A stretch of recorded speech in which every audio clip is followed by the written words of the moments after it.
What's up mga tropa? So ito sabi ni Idol, pag walang ambag boss, bigyan mo 2H, wag mo sabihin yung challenge. Challenge accepted tropa. So ngayon magso-solo RG tayo guys. Wag daw natin sabihin yung challenge and then kung sino yung pinakawalang silbi, no? Sa madaling salita, dito sa apat kong kakampi, kung sino pinakawalang ambag, siya ang mananalo ng 320. Yung 320 guys is galing dun sa latest content ko na hindi kinuha ni tropa. So ngayon, dito natin gagamitin. At syempre bago natin hatulan yan, baka naman maklik ko pa yung like, follow siya natin dyan mga idol. Hi vlog, welcome to my guys. Ito na guys, napakaswerte naman kung sino ang pinakawalang ambag dito. Sa kanya mapupunta yung 320 pa. Isipin mo yun, nagpabuhat ka na, may 320 ka pa. Walang kamalay-malay ang apat kong kakampi par na kung sino ang pinakapid dito is makakakuha ng 320. Ayun, nadali agad yung predrin natin. Mukhang palo mga kalabang guys ha. Ito, pwede to par oh. Back up sa akin. P3 ako. Yun lang, nandun pala yung yin. Kala ko nag-turtle na. Hindi ako makalapit sa turtle pre. Rap ako dyan.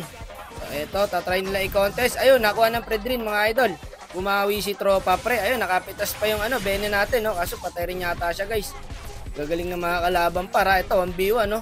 Ay, pag normalan ba naman sa Bruno, pre? Lugi ka talaga. Ito, pre, pwede na to. Pag hindi to namatay, tugnas ako dito, pre. May natira pang ang buhay. Piso par.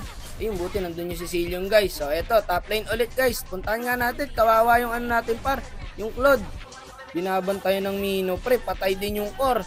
Ano ba naman yan? 312 na yung standing, oh. Kawawa naman tayo. Pakaswerte lagi na itong dirot na to. May natitirang buhay lagi pre, no? Patay to sa akin guys. Pag dumikit to, may petri ako eh. Dikit ka. Okay, patay ka na. Okay, back na muna. Isa-isa lang muna pre. Hindi natin kaya sa clash eh. Nako, master kill na yung yin. Unstoppable na yung Bruno guys. Sino pa makakapigil dyan? Ano na standing? 0-3, 1-3, 0-5. Ba't gano'n? Napid lahat par. Parang alam nyo yung challenge siya. Kung sino ang pinakawalang ambag guys magkakaroon ng 320 pesos. So ayun na, na-burst kami dun guys.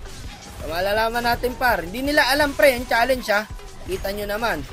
So ngayon, sadyang mga kamote lang talaga to. Ate ako nadadamay. 1-3 na rin ako guys. Gagi ka, pumalag pa rin siya. Ba't niya pinapalagan yan, uy? May item na yan. Okay, sino na ba pinakawalang silbi? So yung Predrin 06, yung Claude 04. O silang dalawa nag-uunahan. 6 minutes and 39 seconds pa lang po. Pinabakuro na kami rito. Ito, pinagpapasok na kami par, oh. Teka, kalma lang muna. Tatapusin tayo ng maaga, guys. Ano nangyayari? Awit talaga sa solo RG, tol. Kaya ayoko na rito, eh. Sumpa talaga sa akin tong solo RG na to. Palaging kamote ang napupuntang kakampi sa akin. Samantalang ang mga kalaban lalakas. Nakita nyo naman, di ba? Goals dyan, muntong. So, tignan mo naman kasi yung standing pre, oh. 0-5, 2-6, 0-6.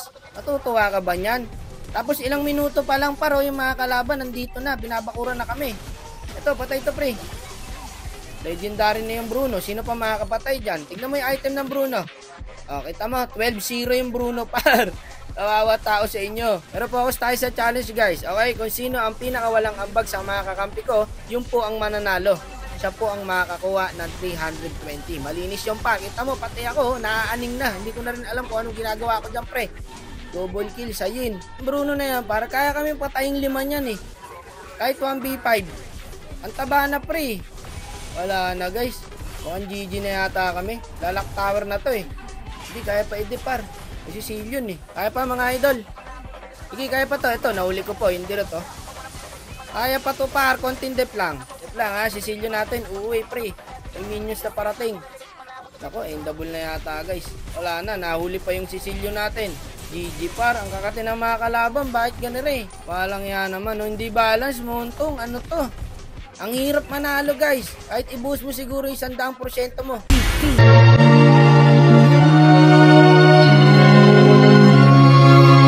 Malalaman natin kung sino ang pinakawalang ambag. So para sa akin ang pinakawalang ambag yung Claude. Para sa akin kasi 0-8 siya, tapos 2 assists. Yung Predrin kasi may 4 assists. Yung Sicilian naman kasi may 2 kills, tapos may 4 assists din. So yung pinakawalang kwenta talaga rito is yung Claude. So siya ang nanalo par. Ganun lang kadali. Isipin mo yun, wala kang ambag, nagka 320 pesos ka. So nagchat na ako sa kanya guys. Sabi ko, pre, wak no to. Ikaw ang nanalo sa pinakawalang kwentang player. So ito yung ML niya guys. Meron siyang highest rank na 1 star. Abay, lumaban pa yung points mo, tropa. So ito yung mga hero niyang ginagamit guys. So ito siya. Napakalabo, tropa. Hindi ka makita. So ayaw pa niya maniwala. Sabi niya dito, parang kasing kalokohan eh. So ayan pa, nagsend na siya ng number. Sabi ko legit, nanalo ka ng 320 ng ganun-ganun lang par. So paano ba yan? Ganun lang ka basic. Okay, nice G po sa inyo lahat. Love you all. Sige na tol, babay na. Ingat ka parate ha.